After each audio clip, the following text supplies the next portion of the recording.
people sometimes ask why I'm concerned about facial asymmetries. They're wondering if it's only for aesthetics. It's not for aesthetics, it's not for how I look, it's for how anyone looks. It's because facial asymmetries will often reflect a body that is not functioning properly, that is not moving properly.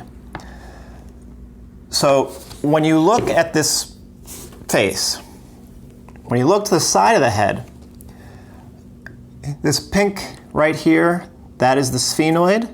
That's right behind your eyes. And actually, a big part of your eye socket is actually the sphenoid. Then you have the blue temporal bone, where your ear sits on and in, and the ear canal goes through the temporal bone. And then at the base of the skull, that sits on top of your neck, which is right here, you have the occiput. The sphenoid and the occiput actually join together right in this area where the brainstem goes through, the foramen, the hole where the brainstem goes through and then goes into your spinal cord. That hole is made by the sphenoid and the occiput.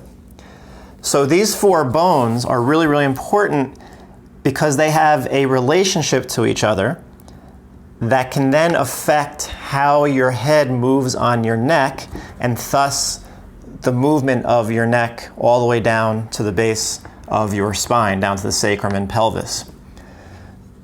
So if there are major asymmetries, such as one eye higher than the other, one ear higher than the other, if the head is sitting kind of awkwardly tilted on the neck, or if one ear is flared out, or one eye is wider, any of those asymmetries can reflect a system that's not moving properly. And let me just show you how that can happen. So if these, again, if the sphenoid, temporal bone, and occiput, if that relationship is off and you're seeing these major asymmetries, and I'm not talking about minor asymmetries. Minor asymmetries are normal. I'm just talking about asymmetries that are a little bit more obvious. What can happen, and this, again, doesn't mean it's going to happen to everyone, or not everyone will have pain from it, but what can happen is, because the occiput is connected to the sphenoid and temporal bone, the occiput can be pushed into a position, kind of stuck in a downward position, or it can get stuck in a rotated position.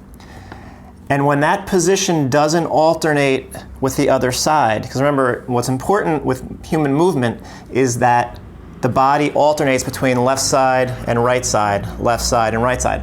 Quite often, up top in the neck, and the occiput can get stuck on one side, and it doesn't alternate properly anymore. And now that affects the movement of everything that comes beneath it.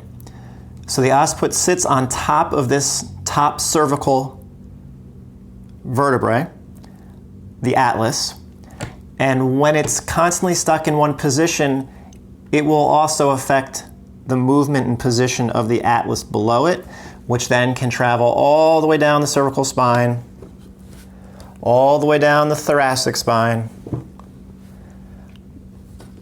and then down the lumbar spine, and then finally to the sacrum and the coccyx. And the movement of the pelvis, remember, it's your spine has to side bend, it has to rotate, and that movement gets you from left side to right side.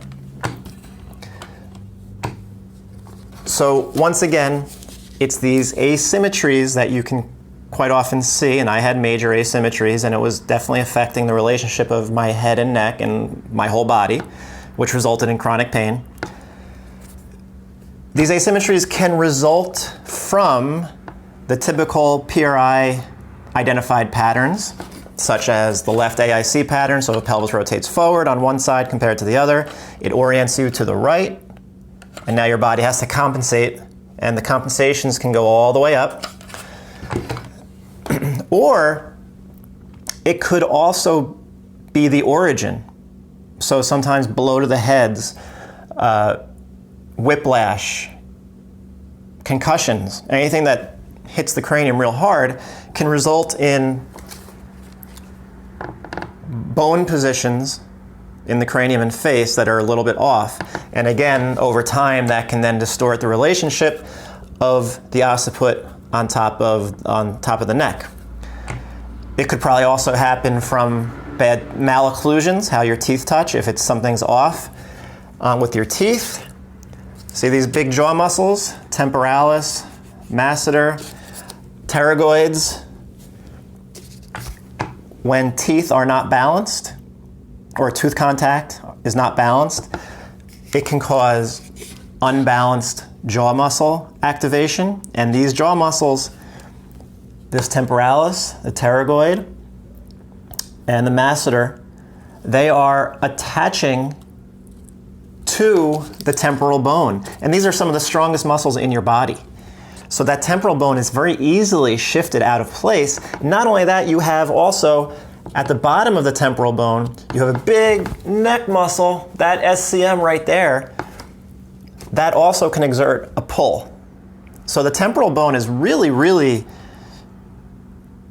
vulnerable to muscle tension or muscular forces that are not balanced. And once those temporal bones get shifted, it can shift the relationship of the occiput and the sphenoid. And then you can develop these problems all the way down to the base of your spine, all the way down to your feet, because the pelvis has to compensate or will get stuck. The legs then have to compensate to stay straight and walk normally, and it can become a mess, much like it did in my life. So if you thought this was an interesting video, I'd appreciate if you could like it, share it, ask a question, or just sign up for my subscriptions, okay? So thanks a lot, appreciate it.